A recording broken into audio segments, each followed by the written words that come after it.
నమస్తే అండి. నేను మీ నాగలక్ష్మిని. శ్రీ సత్యసాయి బాబా వారి జన్మదిన వేడుకలలో భాగంగా శతరుద్రీయం అభిషేకం జరిగింది. ఇది శ్రీకాకుళం జిల్లాలో బ్యాంకర్స్ కాలనీలో జరిగింది. రుద్ర పారాయణం చేసే వాళ్ళందరినీ కూడా ఇన్వైట్ చేశారు. మా మందిరం నుంచి మేమందరం వెళ్ళాము. మీకు కనిపిస్తుంది కదా, రుద్రాభిషేకం జరుగుతుంది. సాధారణంగా ఒక్కసారి రుద్ర పారాయణం చేయాలంటే 1/2 అవర్ పడుతుంది నమ్మక చమకాలు చదవాలంటే. అలాగే ఈ కార్యక్రమం ఏంటంటే శతరుద్రీయం అంటే 11 సార్లు రుద్ర పారాయణ జరుగుతుంది. 11 సార్లు అభిషేకం అలా జరుగుతూనే ఉంటుందన్నమాట.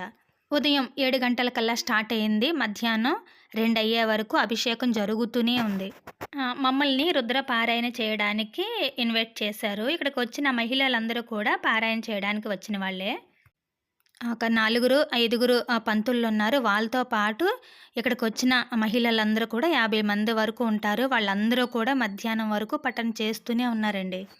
వచ్చిన మహిళలందరికీ కూడా ఆ మందిరం వాళ్ళు సత్కరించారు. ఇప్పుడు అభిషేకం ఎలా జరిగిందన్నది చూద్దాం.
చాలా వైభవంగా జరిగిందండి. ఆ రోజు అసలు ఏమీ గుర్తుకు రాలేదు, రుద్ర మంత్రాలు తప్ప.